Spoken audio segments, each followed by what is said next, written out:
Check.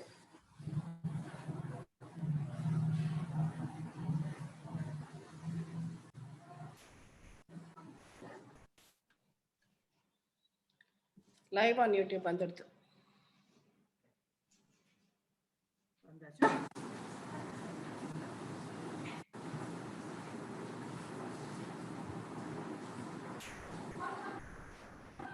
Meera, I'm not getting it on my phone. It says here live on YouTube, but I'm not getting on my phone. Okay, possibly public panleno. Yeah, sure. Public da.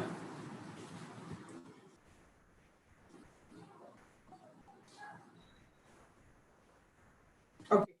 Live is there, 123 watching. I'm going to admit all here. Okay, but I'm not getting it here. Why? On YouTube, but I'm not getting on my phone. Okay. Public panleno. Yeah, sure. Public da. Okay. Okay, you can hear me, right? I can hear you, Meera, but I can't see the video on my channel. Don't worry, I can see it here. So there are many people are saying hello, hi auntie, hello ma'am, hello. Hi ma'am, good evening ma'am. Hi. Gita's ma'am. Hi Savitri, hi Gomati, hi Usha, Spurti, Luisa, Dr. Shrikant, hi Shanti. Okay. Gita ji, can you? I just muted. That's why. Okay, fine. I did it so that there is no discussion here. Okay. Okay. So on YouTube also, you've got a lot of people saying good evening, ma'am. But Meera, I'm not able to see the video, YouTube video, the live. How can you help that? Can you help that? No. Can you give that phone to me? 1 second, Meera. Sure. So hi everyone, thanks for joining. Just give us a minute. Just getting some technical edge rectified. Fine. This is just great. Okay. You got it? Okay. So super. So we have people here. You have people on YouTube as well. Go to my channel, not the Zoom. Go to my channel. Go to my channel. Yeah. So good evening, everyone. Just give us another 1 more minute. Just setting things up there. I want to see the YouTube layer. Where is YouTube here? No, go to Gita's kitchen. Zoom with a connector.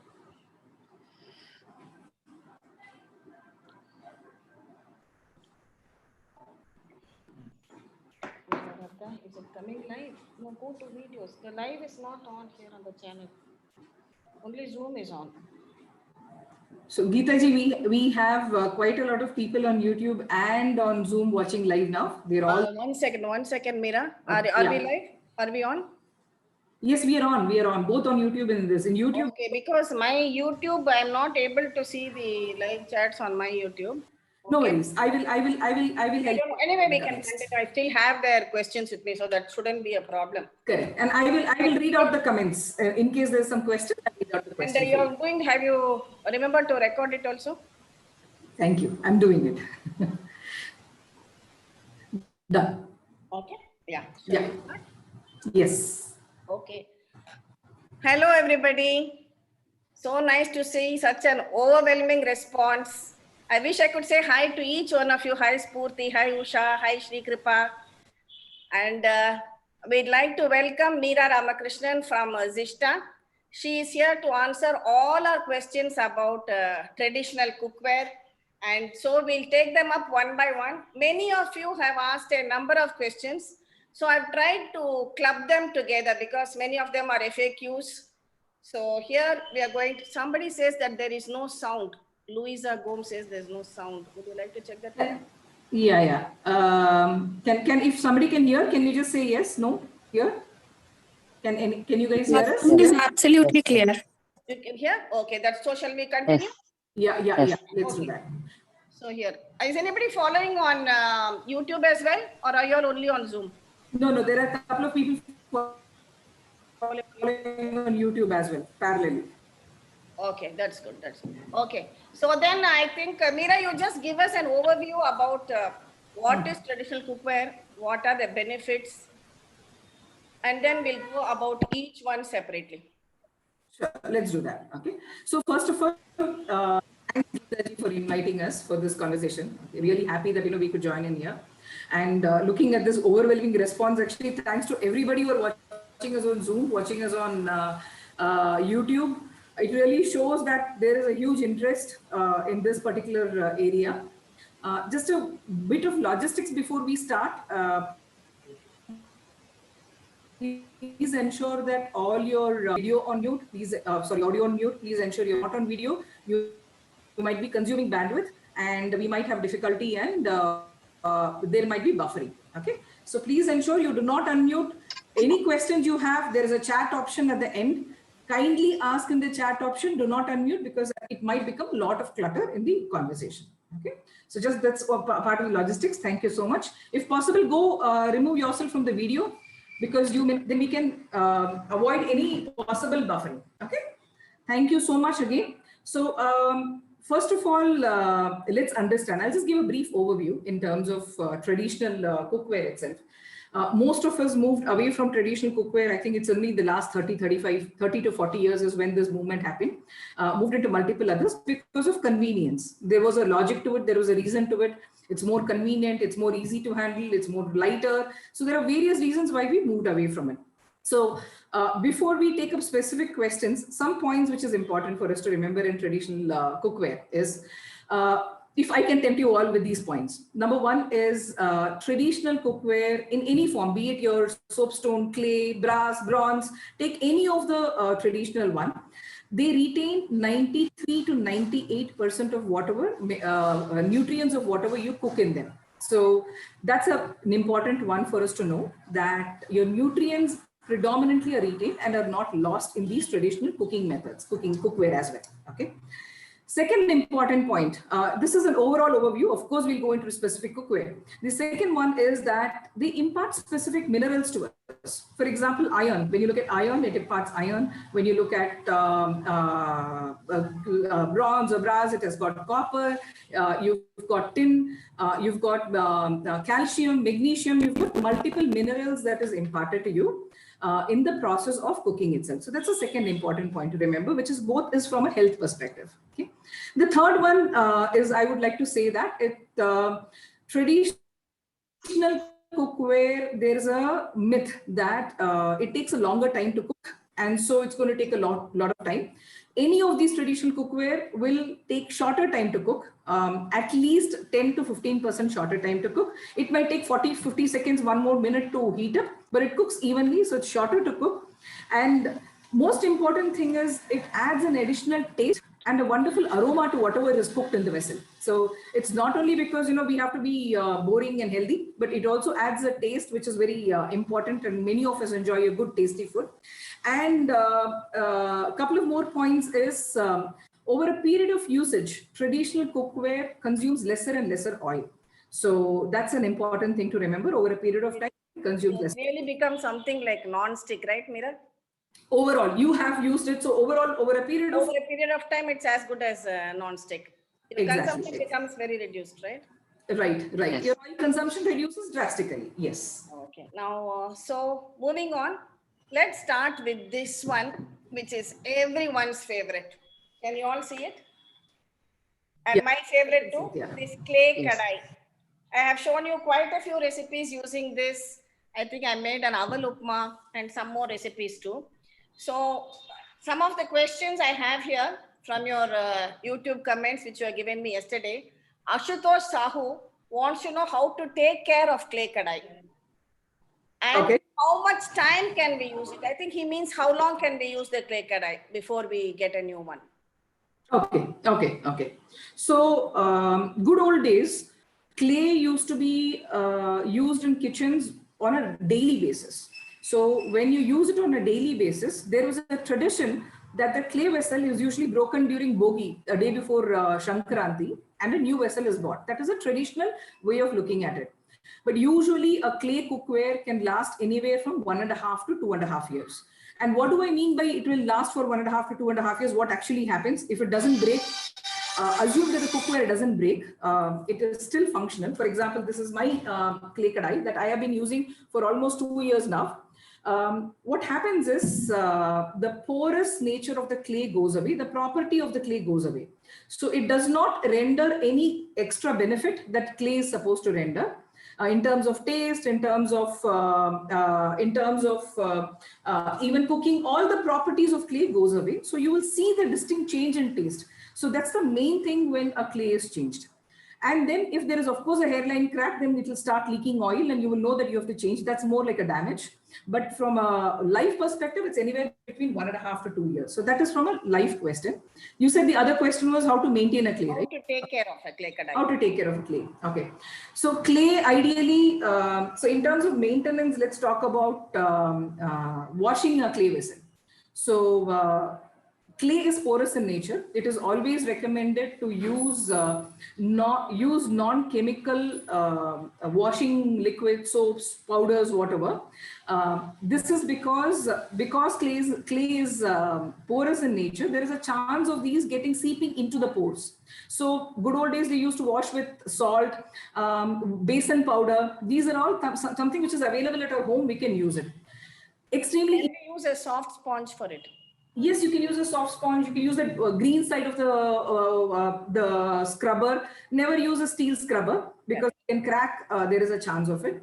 But then the thing is, if it's very inconvenient and you still want to go ahead with your chemical liquid, last resort, of course, do it if you want to do it. Only recommendation is once in a while, ensure you put boiling water in the clay so that some of these impurities come out of it. That's a wonderful suggestion because your organic washing powders may not be available in many places.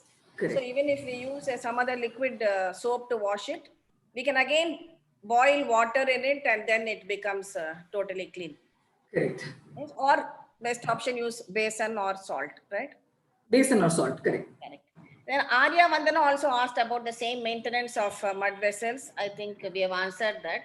S. Venugopal wants to know whether clay vessels can be kept directly on gas or electric stove. Can they be kept directly? Yeah, so clay vessel can be kept directly. There is always a confusion saying will it crack or not. If the clay vessel is baked well, usually clay is baked anywhere between 900 to 1200 degrees centigrade. So if it is baked properly, then you can start using it immediately.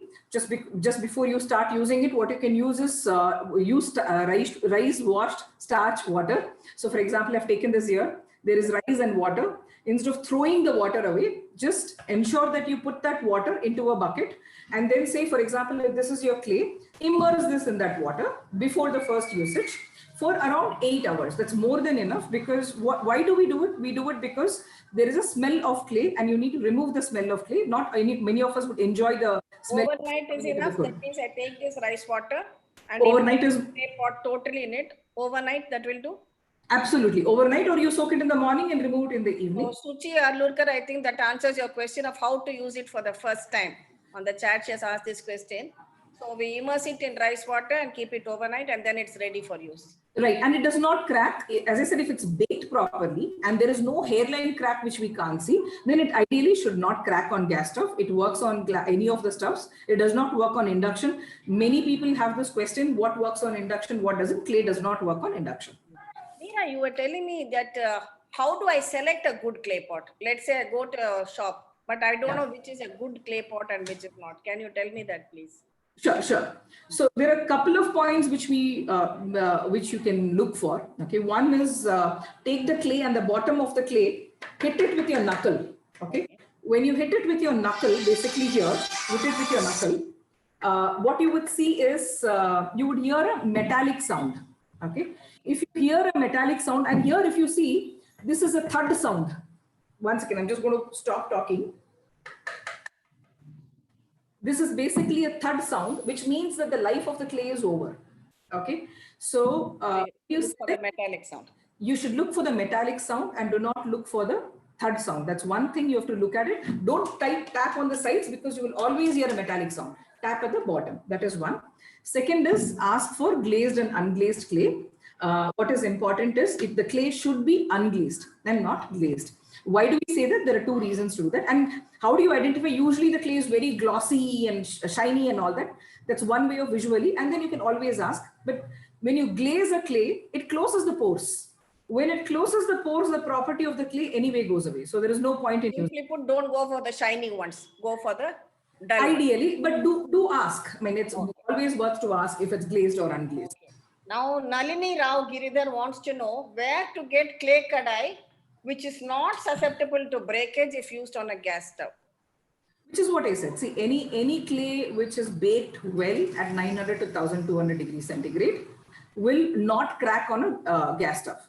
So if it cracks, it means it's not baked well, or there could be a hairline crack which is not so visible to us immediately, and it would crack on a gas stove. That's the only thing to be noticed. Okay. Then there is one more question on clay which Shrikant says. He says that she says that she has seasoned her clay, but even after seasoning, she's getting a different smell.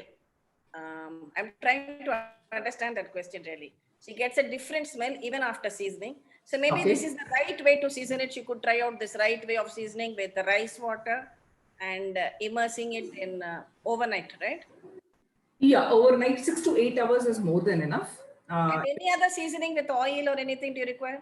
See, some people like to also season it with oil. Okay, if you want to start using it directly for frying. Okay, but ideally you can do it. So after you take it out, after the clay is dry, then you apply any cooking oil and leave it aside for 24 hours. Clay will dry up the oil very fast. Every 3 hours it will dry up. So you can continue to apply oil. Okay, that is one. But any cookware, it's not for just clay, any cookware, you do gravy or just fill it with this rice wash starch water I told you about. It just took a lot of time to fill up my table with all this stuff. So this rice washed starch water, just fill this up and then put it on your gas stove and heat it up in low or medium flame and repeat that twice. That is good enough because it will season your clay very well if you don't want to apply oil. Okay. Any cookware for that matter, except the metal. Usually any cookware, any earthen cookware, clay, soapstone, anything made of stone or clay, the best thing is to actually pour starch water and boil it a couple of times. It gets seasoned very well. Okay. This reminds me actually for Kartigai Deepam when we used to light those small earthen lamps, the diyas. My mother-in-law used to tell me to soak them in water for about half a day, dry them out and then pour oil. So then it will consume less oil. All the oil will not get absorbed into the clay lamp. Correct, exactly. Same thing. It works. Same principle, right? Now here's a different question for us. Samita Patil asks, does clay leave traces of lead in food? Now you have done a lot of research on this and testing also. Yeah. Something really I should appreciate Zishta for. They do their testing for all their traditional cookware, whether it is clay or iron or soapstone. So what is about this, Meera? Yeah, so generally nobody contaminates clay specifically. Okay, if the soil is contaminated with any other minerals, then your clay can get contaminated. So it could be lead, anything that contaminates the soil, the raw material can get contaminated. That's one way. The second one is in the glazing process. There are some times when 5% of lead powder may be used. Not every time, may be used. Okay, only in these two situations you have this issue of any lead or any other contamination coming in. If the soil is not contaminated and if it is unglazed, then there is no issue with clay. So which is where you need to ensure that the clay is tested. See, clay is the heart of India, right? Everywhere you have clay. It's the heart of India, and it is important that clay is tested properly and ensure that the main contaminants are lead, mercury, nickel, hexavalent cadmium, chromium. Some of these most important minerals to be tested for, so that you know that the soil is pure. So in your products, you test all your cookware. Yes, so that's something we started with, saying that what we will not have in our house, we will not actually take it forward to the market. And then we said, how do we do it? And the only way to do it was testing it for quality purposes. And if it passes the test, it's called ROHS, Restriction of Hazardous Substances. So once the test is done, passes the test, then it gets launched. So totally safe to use, no worries.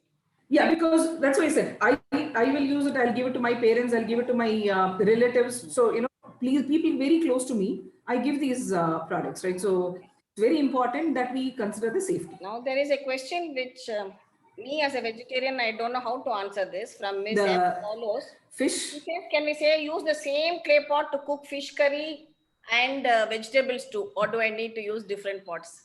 Okay, so I'm going to answer in two ways. I am also a vegetarian, but what I technically, think whether the smell will.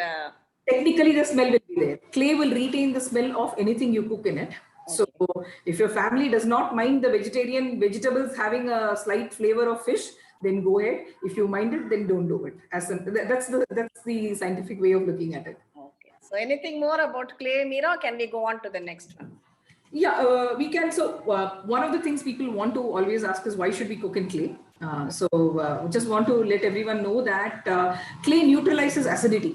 It's got a natural property to neutralize acidity, and hence clay is very important. Today, many of us suffer from acidity, right? Because of our work style, and maybe the last 4 months things are much better in our work-life balance, or not work-life balance, eating habits. Let me put it that way. Work-life balance is very messed up right now, but eating habits are much better because we eat more at home. But if there is a chances of suffering from acidity, clay neutralizes acidity and one of the best for it. So that's on clay. Do we have any other questions from YouTube? Because I'm not able to get it on clay. Otherwise, we'll go on to the next one.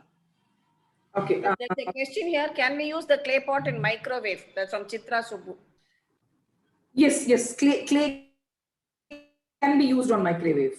Okay. Clay is microwave friendly, so that is not an issue. Okay. But when you're using clay, why do you want to use microwave? Right, microwave itself. So no, to my best of my knowledge, I'm not seeing any question. Okay, right. Somebody's asking, can we order clay pots online? Suruchi. Yes, you can. We'll explain it to us. Right? Order it online. Naturally, I come from Zishta, so I will give you the online website of Zishta. Yes, you can order online. Yeah. Okay. Even after this program, I'll give you the link in the description box, so that will lead you to the website, and you can easily look at other products too, apart from clay. Right. Okay. Yeah. So I was looking at YouTube. I cannot see any question on clay right now. Okay. So fine. Next, shall we go on to the cast iron? Yeah. Okay. I think this has got the maximum number of questions. Okay. Everybody's favorite. And I use it a lot in frying my vadas and making all the bhakshanams, my murku, tengal, everything. Making curries too. Okay. Especially when we want the potato roast with a lovely crispy layer. This is my go-to kadai. Okay. So there is Annapurna who asks what kind of curries we should not cook in cast iron, because she feels that the acidic nature of the curry might react with the iron and change the color. So what is your answer? Yeah. So any acidic food, so I'll answer in few steps. Okay. First step is any acidic food should not be cooked in cast iron. Okay. When I say acidic, for example, tomato, tamarind, lemon, all of them are acidic food. So to start with, that should not be cooked in cast iron. And let me explain why, because our generation needs to know why. Because for example, mom would have said in Tamil, she would have said, okay, kachi poidum, right? Never got the information scientifically saying why not. You can hear me, right? Right, now it's okay. The in between. Am I audible? And sound. Yeah. Okay. Sure. So in cast iron, why do we not do any citric based food? Is because citric food reacts with cast iron, and it leach a lot of extra iron into the food that is cooked. So when you have too much of iron leaching, when you have your food, there is too much of iron which actually is being consumed by the individual, which we don't need. That level of iron we don't need in our body, and that is why you do not want to cook any acidic food. So that is one point at an overall level. But after 3-4 months of usage, what happens is the pores work very well, and after that we have seen that you can use tomatoes in your cooking. I don't mean making a tomato ketchup or complete tomato cooking, but when you want to fry just tomatoes, you can do tomatoes along with it, but never a tamarind. And there was a question saying, there was a question who said, can we use greens? all the palettes, etc. And I think someone had said that it turns dark in color. So that is because greens are also rich in iron. So there are two ions reacting together and it becomes dark because there is too much of iron that you're consuming. And that is why we do not do all the palettes and the greens in cast iron cookware. So that's the do's and don'ts of cast iron. Other than the citric part of it, I don't think there is nothing there is a don't do in cast iron. So not even from a maintenance perspective, you can wash it, you can put it in the sink, you can do whatever you want with it. There are no issues with that. Okay. Now, Srikanth again asked whether pre-seasoned cast iron pans are safe because he feels that mineral oil is used in seasoning. How does it happen with Zishta's pre-seasoned cast iron pans? So ideally, okay, in Zishta and ideally, okay, let me put it this way. You're supposed to use gingerly oil or castor oil. Okay? You're not supposed to use any other oil because any other oil will not season it. So only if you use castor oil or gingerly oil, it gets the right seasoning. So first of all, that is important. Zishta or no Zishta, only these are the only two oils which is recommended and allowed for a seasoning purpose. So that is number one. Sesame oil and number two is right? Sesame oil and castor oil. And castor. Yes. Because those outside India may not be familiar with gingerly. So when we say sesame, they understand, right? Correct. Sesame, till, gingerly, this is the one. Your question was mineral oil. No, so to answer from Zishta, no. We use gingerly till sesame, however we want to call it. We use only that particular oil for seasoning because that's a recommended one. Okay. Now, is it safe to use this cast iron cookware for everyday cooking? Is it okay? That is you can use it. Absolutely, you can use it for everyday cooking. See, all these vessels you can use for everyday cooking. Because the only thing is iron overload is this question. Can we use it every day? Won't it cause iron overload? So I was answering the second part of it. Yes. So if you cook every day in iron, then of course it causes iron overload for sure. So it is very important that you spread your kind of vessels you use to gain different minerals and different materials out of it. So if you make everything in iron tawa, iron kadai, iron skillet, I mean after a few months it will be too much of iron in the system. Yes. Yes, and Lavanya Seshadri wants to know what are the health benefits of using these generally in traditional cookware and how to maintain this iron. I think you said you have to fry some onions in it for the first time. Yeah, so first time when it's a cast iron, okay, in iron you don't have to do anything. Iron, wash it and start using it. In a cast iron specifically, because it's an alloy and there is a 3% silica and carbon, silica, sand and carbon. Okay, so that is added to make the cast iron. What will happen is when you actually buy a fresh cast iron, you will see those black particles there. One has to remove the black particles, which is the carbon deposits. So wash it well. Usually, so for me, I was lucky enough in my first 2 washes, it went away. Not everybody is that lucky. Then what you do is you just take these shallots, these small onions. I know if you can see it on the computer. These small onions that we call. Onions are okay. Yeah. Any onion, ideally shallots work wonders. So you can take the small onion. Okay, and you can take your cast iron vessel, pour some oil in it and fry it all around in low flame. And if needed, you repeat the and then it's ready for use. Exactly. We do that. It is ready for use. So also, right? Cast iron, yes. Iron you don't need to do. For do's and don'ts for iron, anything is there specifically? There is no do's and don'ts. I told you before the call, right? I specifically rusted my cast iron kadai last 1 week because of this meeting. I have been soaking it in water for so long and ensuring that I rusted this. That's just to show everybody, okay? Because there is always a question. Hers is rusted and mine is well maintained. She has done it intentionally just to show you how it can get rusted. Yeah. So because I have been using it for many years, it took me literally 1 week to this because I had to soak in water for so many days to ensure it gets rusted. Okay. So it's because rust. Sorry. Why would you do that? For this call. Okay. So So I did that because I wanted to explain that rusting is a natural property of iron. Okay. When you buy iron fresh first time, iron will rust. If you look at your window grills, your balcony grills, they're all iron. Why do you paint it? Because it should not rust. Otherwise, when iron reacts with air, it oxidizes and it rusts. That's a very natural property. Okay. When does it stop rusting? Once you start using it continuously, the inside part of it will rust. Will stop rusting. I'm sorry. Okay. Inside part of it will stop rusting over usage. Okay. If you still don't want to do that and you don't want to go through the inconvenience and it's an eyesore for you, then apply oil inside and leave it. So that is one which I wanted to communicate here. Okay. Second thing is, the reason I rusted this is just to tell you that don't worry if it's rusted. Okay, you can apply oil all over inside of the kadai. Don't do on the outside, inside of the kadai. Keep it on the gas stove, and I'm going to do that after this call is over. I'm going to actually go and do that so that I remove the rust. And you keep it on the stove and let the fumes come. The flame will come, right? Then you switch it off. Once it is cool, wash it. It is just surface rusting. The surface rusting will go away. It will all go away. Okay.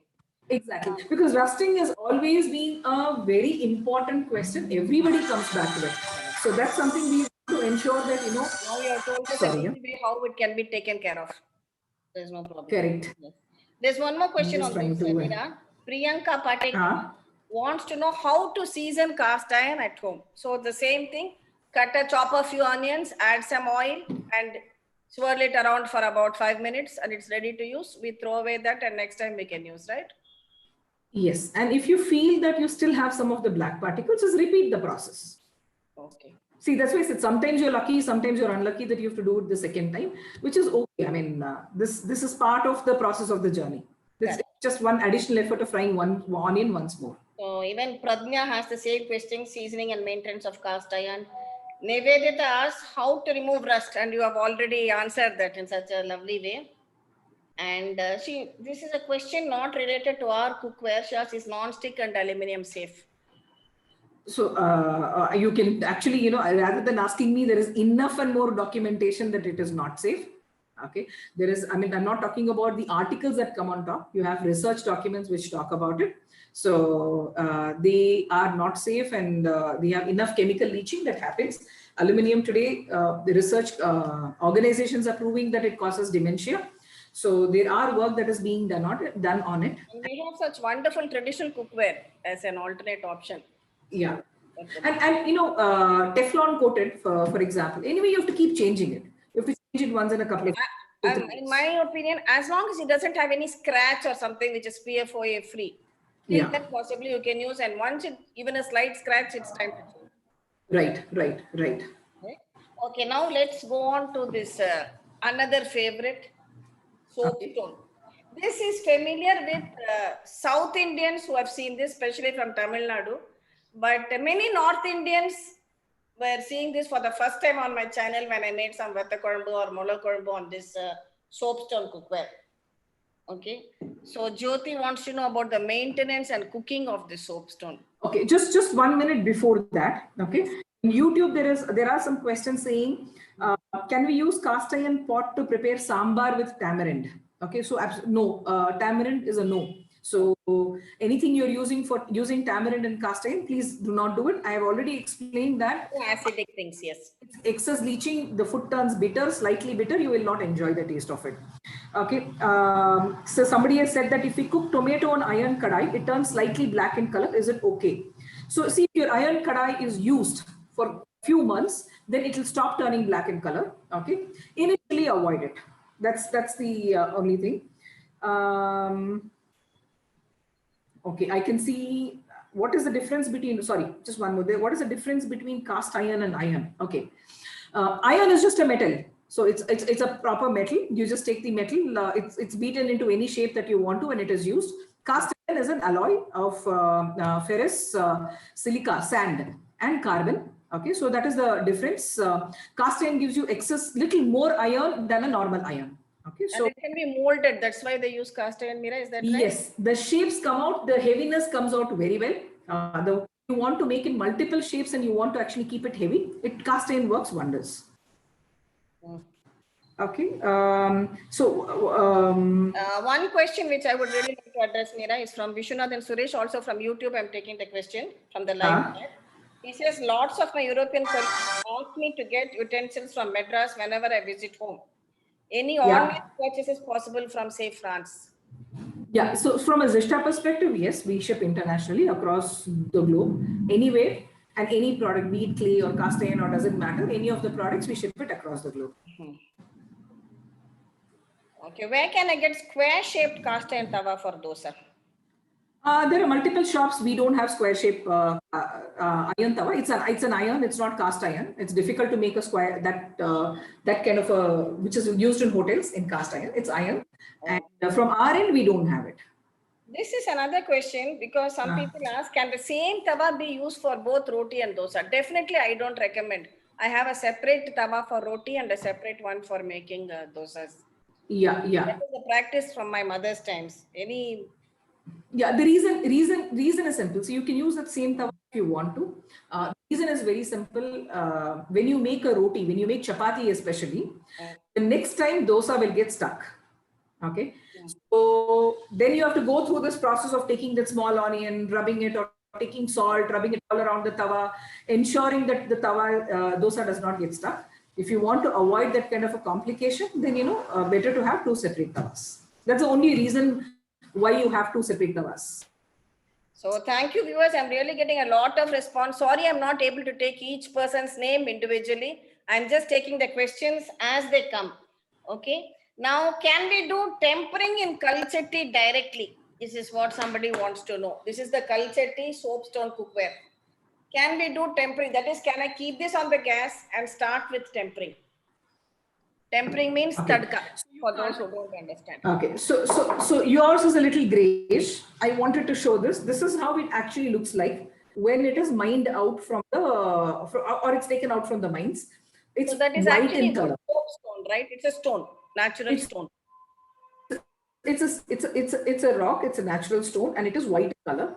Okay, you cannot do direct tadka in it, and soapstone requires almost 10 days of seasoning. Okay, the reason is why. Let's understand why. Clay, we said that clay is actually baked at 900,200 degrees centigrade. Soapstone is a raw stone. It is not baked, it is not heated. So it is not exposed to the heat, any form of heat. So why do we need to season it? Is because you need to ensure that it gets seasoned and gets exposed to the heat of our particular stuff. So direct tadka, not until you season it. That's number one. Number two is after seasoning, at least for the first 7 to 8 times, you do only gravy in it. And after that, you can do tadka, you can do anything in it. But initially, for the first 7 to 8 times, do not do any tadka. Then you should not or fry anything. Seasoning. What is the seasoning? So seasoning. How do we season it? Yeah. So how do I season? Let's say I bought this from your shop. Correct. What do I do to it before I start using? So first step number one, you take castor oil and turmeric, mix it, and then take your soapstone tawa and apply it, soapstone vessel, and apply it all around. Castor oil and turmeric, that is haldi and castor oil, right? Haldi and castor oil. And apply it all around the inner portion. Right. Apply it all around. Completely, right? Yes. And just leave it aside. Okay, leave it aside in your kitchen, some corner for 5 days. 5 days, okay. Then on the 6th day, wash it. And then I'm going to show the same thing again. Rice washed starch water. There is rice inside. Okay. In the morning, when you wash your rice and throw your rice, instead of throwing it, throw it inside the soapstone for another 5 days. Every day morning, throw the fresh rice water into the soapstone. Do it every day for 5 days. Now it's 10 days over. Next 4 days, you put the same rice water into the soapstone vessel, but keep it on the stove in very low flame and ensure that the water boils and switch it off. Do that for 4 days and then your culture tea is ready to be used. Sounds complicated, but it is not. Yeah, that's why this question came up in my mind from a buyer's perspective. Right. Sounds complicated. Right. I may not have time as it is work from home is taking up all my time. So can Zishta help me? Can you give me pre-seasoned soapstone kadais? So I'll answer in 2 ways. Yes. from a Zishta perspective, pre-season, season, unseasoned, there are both the options. Depending on your choice, you can choose what you want. That is the It's also available. Zishta answer. Okay, but even it is also available. But then from Zishta, our job is to gather traditional knowledge, right? Yeah. And if you look at it, ideally, what do our ancestors say? What do the That is the point I wanted you to bring out. talk right? about? Season it yourself if possible. If you have the time, if you have the patience, season it yourself, because especially soapstone. Soapstone has this unique way of, it responds to your touch. It responds to the heat of your body. It responds to heat of your surrounding, your stuff. Okay. So good old days, if you speak to my mom is on the call, actually, she's actually there. Okay. And good old days, very clear that soapstone is one vessel. They will not give it to the house help to wash. It was only the family members who are cooking who wash it. Vibrations from using the soapstone, right? We can call it in multiple ways, vibrations, and it's got that it has a sense of touch. And believe it or not, okay, that is up to individuals. But based on what we have gathered from all the people who have told us, recommendation: do it yourself. Will Zishta offer you? Absolutely, we do it. How do we do it? Exactly the process I explained, except that when you heat it in your gas stove, instead of that, we do it in a very old traditional way of fire. Okay, that's how we do it. So it's best to do it yourself. Only if it's just not possible, if you can, then request Zishta. Exactly, exactly. Okay. Yes. See, another question somebody wants to know. You have these smaller soapstone vessels for setting curd, Meera. I remember you showed me once. Okay. Yeah, I forgot to actually keep it here. It doesn't matter. She wants to know whether those small pots which you use for setting curd can be used for cooking also. No, so there is a difference in the stone. The stone that is used for setting curd is taken from a little higher layer of the mine, and the stone that is used for your cooking is taken from the lower layer of the mine. Okay. So the lower the layer, what happens is it is called it's a lot more older stone, much stronger stone. A little more upper layer. The stone, and it is pretty heavy too, right? It is quite heavy. The upper layer stone will not be strong enough to be kept on your stuff. Usually they use it for salt, tamarind, pickles, and setting curd. That's what is being used. But what I really love about this soapstone, and it's like really a childlike enjoyment. Once I complete cooking and keep it on my counter, then when it's taken off the gas, it continues to bubble and boil. No, I just stand and look at it with the childlike awe. The way it retains heat for such a long time. I think that's a great property of this soapstone, kalchetti. As we call it, kalchetti. Kal is stone. Kal is stone. So it is kalchetti, simple. Right. So soapstone, one of the important things of soapstone is it renders calcium and magnesium to the system. So when you cook it, so that's a mineral that we all get when you use soapstone for cooking. Second thing is like clay, soapstone, as I said, stone, clay, any of them, you can cook anything. So no restrictions on acidic, non-acidic, absolutely zero restrictions. One of the best vessels, anything which is earthen for your acidic food. So that's the other one. The soapstone is a wonderful vessel. Okay, that's my favorite. If you remember, I showed you. Just as we use for traditional South Indian sabjis, I'm sure we can use it for the North Indian varieties too, because they are new to soapstone, but they can definitely make their palak paneer and dal makhni or anything in this, right? Yeah. So in my house, all that happens: palak paneer or paneer butter masala, rajma. A lot of things happen in soapstone. I know you are very fond. You have a series of soapstone vessels in different shapes and sizes. You saw my house that day. So I am a great fan of soapstone. Yes. I'm very biased. Let me put it that way. Of all the very partial to soapstone, right? Yes, I'm very partial to soapstone. Makes me nostalgic. My party, that is my grandmother making keera masial. Simple. Just keera is greens. Boiling the greens with just salt and a tadka of jeera and chili. That's it. The taste will be just amazing. Yes, and my mother is watching it and she does this. That's our favorite. So one more point on soapstone is soapstone retains heat, and you would have seen that. Yes. Anybody who's watching, our ancient science and modern science, I'm going to give both the perspectives. Ancient science says that, you should consume food within 3 hours of cooking. and food should never be reheated. Okay. Modern science also kind of says similar thing, which says that after 2-3 hours of cooking, microbes start forming slowly in the food, and you should consume it immediately. Reheating is usually not recommended. And in a situation like that, if you look at it, these vessels, soapstone or bronze, any of that, they retain heat for 2 to 3 hours. You don't have to reheat it. So that's an important point of soapstone. That's wonderful. That's really nice. Okay, next, I think we are running out of time. So let's move on to the brass. Okay. Brass items and my brass spice box, which is always there on my kitchen counter. Whatever recipes I make, all of my viewers are familiar with this. Okay. So they want to know whether brass vessels can be used for everyday cooking. Brass vessels can... I'm talking about vessels, not this, of course. Brass vessels. Yeah. Okay. So brass vessels can be used for everyday cooking, not an issue. Only thing in brass is you have to ensure the inside there is a kalai. So there is a tin. Kalai, right? I'll just show. I have some other vessel here. Coating, is it? What is it? It's a tin. It's a tin coating. Okay. If you see this, this is a brass vessel. Ensure that there is a tin coating inside. Sorry, if you can go on mute, please. And the reason you do a tin coating is because brass is an alloy of copper and zinc. Okay. And you need to do the tin coating so that it does not react with the copper. And that is why you do a tin coating in brass. We have a typical brass coffee filter, South Indian filter coffee, where we pour the coffee powder here and liquid decoction percolates through. And you must have seen, those of you who come to South India must have seen this traditional, this is called a tumbler and this is called a dabra, in which we have our coffee, right? Somebody has asked me about that. They get a metallic taste in brass. Can you explain that when they drink coffee from this? If it is stored, if the decoction is stored for a longer time, then it'll take a metallic taste. Many people enjoy the taste. Yes. Some may not like the taste.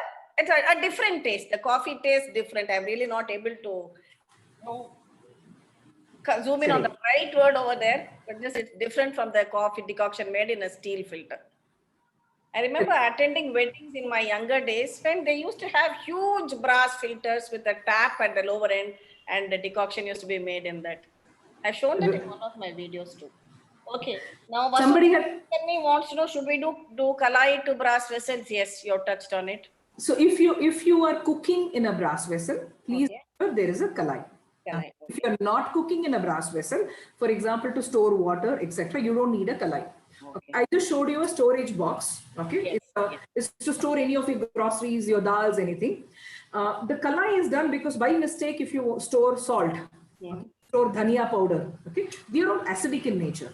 So if you store anything which is acidic in nature, then kalai is required to be done. For your regular dals, grains, rice, you do not need to have kalai. So on your brass box also, the masala dabba that you showed also, if you store jeera powder or dhania powder or salt, it will react with brass. Okay. So we store only whole masalas in this. I remember they used to have a set of these brass dabbas at home, like the one you showed, from big to small, a complete set of 7 or something, in which all the different dals and all were stored. And a round one also for storing aplam.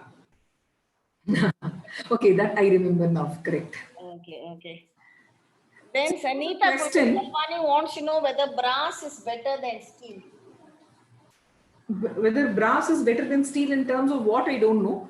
But brass, bronze, as I said, any of these vessels retain more than 95% of whatever food you cook in, number one. Number two is brass is a unique property because it's an alloy of zinc. Okay. Brass retains antioxidants. So which is why there was a question, somebody had said Kansa masala box. It's not Kansa, it is brass masala box. Why do you use it for masala? Why not stainless steel? Why not plastic? Kansa refers to bronze, right? Or Kansa refers to bronze. I just wanted to... bronze, do we use that for cooking? Yeah, bronze is usually used for cooking, big time. Yeah.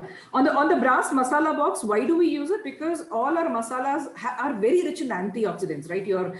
Be it your mustard seeds, be it your turmeric powder, which is very rich in antioxidants. Brass retains the antioxidant properties. Very simple as that. So that is why you use brass, because the nature of zinc is to retain antioxidants. Then Sunita, how to take, I think you have brass lamps also, lovely varieties, right, on your website. This is how to take care of brass lamps so that they shine like gold. I know it's a exciting to see a lovely shiny brass lamp. I know. So Use tamarind and salt for cleaning. Any other thing you can recommend, Meera? tamarind, salt, lemon, anything acidic. So if you want to experiment, you can actually put curd into it and also see. That also makes it pretty shiny. Anybody who's experimental. So we have done that. So just want to let you know. So anything that is acidic, which is tamarind, lemon, salt, curd, if you want to, you can use that to wash your any type of a brass vessel and it'll bring this shine back. So is copper. So if you look at copper also, right? Copper also loses its shine.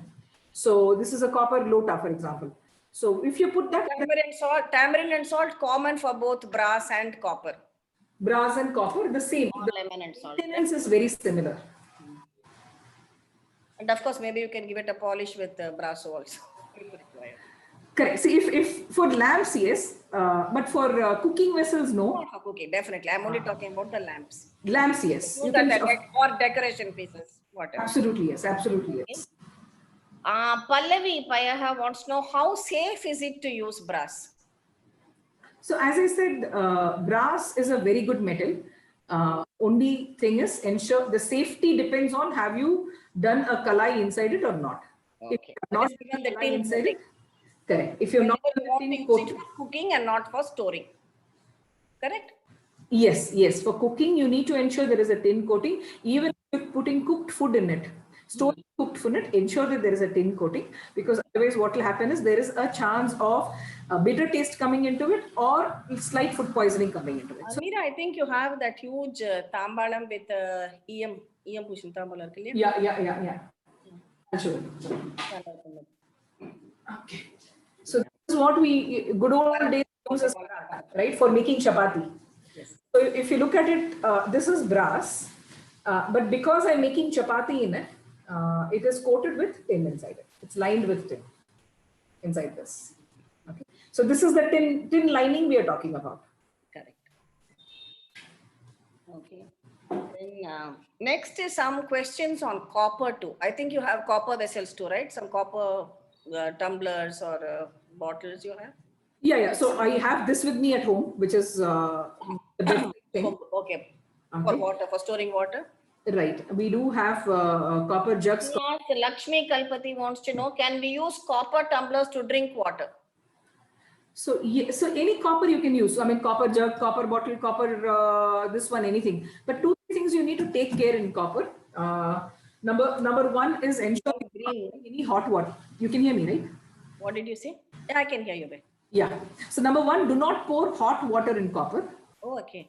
Number two, no acidic water in copper, which is like don't put a piece of lemon and drink it later on. No alcohol, nothing that will react with copper. Why do you say that? Because in your body, you need 1 milligram of copper every day. That's all our system needs. Adult body needs 1 milligram. When you put hot water, when you do acidic water, the leaching of copper is very high and unnecessarily you will have excess copper in your system. So do not use any of this. Otherwise, go ahead and store. I mean, one of the questions usually is how long can we store water in copper? As long as you want, but more than 24 hours, there is a slight metallic taste. Just like the coffee, some people enjoy it, some people don't enjoy it. I don't enjoy it personally, the metallic taste. But is it harmful? It's supposed to have great health benefits, right? Drinking from copper. So drinking from copper has two major benefits. Okay, and so this is very important because we've done a lot of scientific information for this, because this is one area which is misused, right? Where people say your hair will grow, your skin will shine, you will not become obese, diabetes will go away. So we've done a thorough scientific research on copper. Copper does only two things. Okay, one, it kills any microbes, bacteria, a virus, fungi. It kills any microbes. So what happens? Your water is pure. That is number one. Okay. Number two, copper neutralizes acidity. If your water is acidic, okay, it brings the pH level to neutral level. And these are the two main reasons. What happens when your water is non-acidic, when your water is pure, when you drink such a pure water, it is good for your system. It's as simple as that. Third thing, which is alkaline water is always recommended, right? Yeah, non-scientific, but ancient science says that when you put water in copper, it adds prana to it. And scientifically, it's explained that the molecules stop, the agitated molecules calm down in copper. So we can take it whichever way we want to, but copper has these three. These are the main and only three benefits, and all the others are sub benefits of it. Or drinking pure water, that's it. Prabha has a question on soapstone. She says her soapstone cookware has retained, I think she has bought one from you. It has retained turmeric stains from cooking, and how to remove those. Wash it well and it will go away. As you wash it well, if it doesn't go away, just pour starch water and keep it on the gas stove and allow the water to boil, switch it off and throw it after it's cool, it will go away. Okay. And yeah, somebody had said about green patina formation. That's very important information. Yes, in copper. Yes, copper. Right. The first level of oxidation is black. This becomes black naturally. I have made it shiny for the call purpose, but otherwise it becomes dull. Wash it with normal tamarind lemon. What we said, is oxidation harmful? It is not harmful. Okay. But what is harmful is sometimes you will see a bluish green layer inside. Correct. That is harmful. Okay, that's copper sulfate. You will have to ensure that you wash it well. Ensure whatever copper vessel, wherever you buy, your hand goes all the way inside and you're able to clean it. Okay, do not rely on your brushes and all that. Ensure your hand goes all the way deepest to the corner and you're able to clean the copper to avoid any kind of poisoning over a period of time. Okay. Somebody, I think Manjula, she wants to know whether Zishta has serveware also. That is with like trays with hammered copper and some steel, something quite decorative which she can use. She says that's the in thing now. Okay, serveware is there in Kansa, which is bronze. Okay. It is also there in neem. So when we bring out serveware or any product, there is a purpose behind it. Why do we do it in bronze? Bronze is a Shuddha Dhatu. So whatever you put in bronze, it gives you a positive vibration. So that's why you cook in bronze, right? So the reason for cooking in bronze is also that it gives you a positive vibration. The reason for using a serveware in bronze also bronze doesn't require any inner coating or anything. You can cook directly in bronze, right? So bronze requires inner coating again if you're making anything acidic. Okay. To make payasam, to make pongal, to make upma, to cook rice, you don't need anything. If you are making tamarind based food, sambar, anything in this, then lining is required. Why? Because bronze is an alloy of copper and tin. Whenever I see this bronze, I told you my favorite is that urli, payasa urli, which you see in Guruvayur also, making payasam, the lovely Kerala urli. And many people have said that they are waiting for that. They see it's out of stock. So they are waiting for that Kerala bronze urli too. We are also waiting for it. Okay, so somebody has said, don't store coconut water in copper bottles. Very important. Do not store. Ramakrishnan, yeah, right. Yes. Not to store coconut water in copper. So only store plain room temperature water. Exactly. Right? Okay. Now let's move on to some general questions. We have covered all the brass, clay, cast iron, soapstone, everything. Okay. General question, Shrikant. Can Zishta give us additional discount on purchase of cast iron cookware? Whenever there is a discount, it will be announced. So, which happens once in a while. And if there is something, it will be announced. Just to let you know, Zishta's work is very deep with the artisans. There is a long-term commitment with the artisans. So today artisans is one word which is cliche, right? Everybody calls everybody an artisan, okay? So when you really work with those rural people, you will have to ensure that there is a long-term commitment, not just in terms of cost price and selling price. There is a much larger commitment to ensure they have their labor, they have their tools, they have their children's education. So there is a lot of stuff that goes on. So yes, to encourage everybody to go into your traditional journey, there are times when we, in collaboration with the artisans, do offer some discounts. It's available in our social media. Whenever there is one, we announce it. Now, Padma Badri has seen me using my clay kadai, and she wants to know whether mine is bigger and hers is, I think, about 1.7 liters. I think you have only one size of clay kadai. Is that right? We have only one size. Okay, there will be a difference here and there. Maybe it appears more on the video. So actually, mine appears smaller than yours. Very frankly, when I saw yours. So, but it's just the, I suppose it is just the making. Slight variation because they're all handmade, right? Correct. There will be 100, 150 milliliter variation here and there. This glass is a dishwasher friendly. Okay. So if you can put your glasses in ceramic in dishwasher, then you can put your clay and cast iron also in clay dishwasher. As simple as that. So in that way, yes, it is dishwasher friendly. Okay. Now RB has a number of questions. He asked, do you ship outside India? Yes, Zishta ships outside India. You can go ahead online, zishta.com, and make your purchase there. Across the globe, shipping is done. We are nearing 1 hour. Can we continue? It is okay. I have blocked it for another half an hour. Okay. Now he also asked, should we cook clay on low flame only? Then it will be very time consuming. So you tell me, do you cook on low flame or you cook on medium and high flame? In the beginning, I cooked only on low flame. After that, normal. Later on, I moved on to medium. I never cook any of my food on high flame. It's either medium or low. That is what I generally stick to. Right. So you got the answer. Whoever has asked the question from somebody who's actually showing it to you live on YouTube. See, if I tell you, it will be like, I cook, but you don't know, am I really cooking or not? But she's live on YouTube, and medium flame for any cookware is always advisable. Anything. How does it compare with steel? Now, how does clay compare with steel? They are completely different.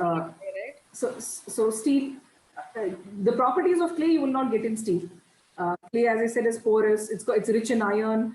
There are pluses and minuses. Clay, you can break it if you drop it. Steel may not break it, but the health. See, that is health benefit of clay is a lot, and from stainless steel you don't get any health benefit. That's all. Another general question. Padma V has asked whether the shop will be opened here. I don't know what she means by whether it's Hyderabad or Bangalore. I'm not sure. Okay, so Zishta has a shop in Bangalore, in JP Nagar. Beyond that, for rest of India and for across the globe, the online portal is there, zishta.com, for any order, and it is delivered to the doorstep. Okay. Can we place orders over phone and payment to be made on delivery? So if the person means that can you do cash on delivery? Yes, cash on delivery is available. Any form of payment is accepted. It's very easy to make the payment. You can go online and actually make the order and choose any form of payment you want to. Just a couple of more questions, Meera. Somebody has bought a Sengote dosa tawa and she says the bottom has rusted. I think you've explained how we can remove the rust. You can remove the rust if you wish to, but from my end, what I will tell you, even my dosa tawa, for example, it's given to me by my mother. So the bottom portion is rusted, so it's okay. As long as the place you're making the dosa is not rusted, just go ahead, it doesn't matter. Okay, Jayashri Moses, cost of brass masala box. So cost of brass masala box is 3150. You can check the Zishta website for the details of the prices, all product prices, the making, everything is given there. Okay, Shrikala on Zoom has asked, can we cook tur dal directly on soapstone? Yes, you can. Okay, I do it. But what do? I'll tell you. I keep the tur dal, I pour water in it and let it soak for half an hour to 45 minutes before I use in culture tea. Will it directly cook well in culture tea? I don't know, I have not tried. But soaked tur dal cooks very well in culture tea. So it reduces the cooking time basically, but you can cook. Watching whether you can cook, yes, you are not allowed to cook. There's no problem with it. Yes. You can make all kinds of dals in that, right? Yeah. And which metal is best for storing cooked food? Kumari Anuprabha. Which metal is best for storing cooked food, she wants to know. Ideally, I'm going to answer in two ways. All these vessels, it's best to leave it in this one because none of them will spoil the food. Okay, culture tea, my mom says that you leave the food entire day or you keep the food overnight and take it in the next morning, it does not get spoiled. So ideally, if you can leave it in the same vessel, nothing like it. If you want that goes good for culture tea as well as clay, right? Everything, clay, bronze, everything. But if you want to transfer it, usually bronze is recommended traditionally. Okay, but if you can't do it and you don't want to do it, just transfer it into a stainless steel. So we can't change it. Okay to leave food in bronze, cooked food in bronze. Not in the fridge. You need to transfer it immediately if you make some. In brass. In bronze you can. In bronze you can. Yes. So I'm just checking YouTube as well. Tea can be prepared in soapstone. Okay, Pranita, I genuinely don't know if tea can be prepared in soapstone because we have always used it for cooking. Chili powder in my brass masala box turned green. Yes, please avoid chili powder, dhania powder, jeera powder, salt in brass because they react with brass. Okay, and one more question on brass. How long can we leave food in brass? maximum 2 hours. In brass especially, 2 to 3 hours after that transfer the food. Really try and finish it off, otherwise transfer the food into some other vessel. And one final question I will take, Meera, because I have another Zoom meeting coming up. I think I told my viewers about that Kashi Vishwanath program, which starts at 6:30. So they are asking after about, your question, I have a question for you. So yeah, sure. After mine? After yours. So this is VG. Yes, she is VG from US. She says, do you have international shipping? Yes, you have answered. Yes. And what hazardous materials were tested in clay according to EU standards? So I explained that. Give me a copy of the certificate. Yeah, so you get a lab report, and that is where this ROHS logo is used. That means that is certified. When you say certified, that is tested, and you have a lab report which is approved it. What do we test for? I've already said lead, cadmium, hexavalent, chromium, mercury, nickel is what we test for. Yes, your question to me. Question for you is, there are many viewers watching it, and one of the pain points or the concerns everybody has is how difficult is it to move from all your non-stick and stainless steel into a traditional cookware? I didn't get your voice. You can hear me, right? Okay, so one of the major concerns everybody has is how easy is it so difficult that to move from a non-stick, from a stainless steel to a traditional cookware. The reason I have this question for you is I, as coming from Zishta, would say it's easy. Okay, who's a person who's been working in corporate for 25 years and now one of the founders of Zishta, I would still say that it was very easy transition for me. So initially I had a lot of block in some of the vessels. I had a lot of block, but once you transition, it's very simple. But as always, I'll be very frank with my viewers. Whatever happens, I'm going to say it as it is. See, I have grown up mainly in cities, so I don't have a typical, growing up in villages. Yes, we used to go to my grandmother's place. I told you this, cooking in Soapstone really made me nostalgic. So I was used to cooking in steel. Then we did move over to non-stick also because that was a wonderful new concept and we like the comfort of cooking in non-stick. But then when I was introduced to these traditional cookware, I found that it really not only was the move easy, it gave me so much of happiness too. Lot of positivity because as I told you, the retention of heat in this, how it continues bubbling, and the flavor of the food, which I could recreate the flavor from my childhood days, especially this culture tea. It was wonderful. And it maybe even cooking in clay pots and all, the right word would be divine. As I told earlier too, yes. It gives you a feeling of going back to nature, which makes you really happy. And when I do my deep frying in the cast iron cookware, it really comes out very well, whether it's deep frying or when you want to get a crisp outer layer for your potato or arbi or anything without using too much of oil also. So the transition has not been difficult at all. In fact, I did enjoy the transition.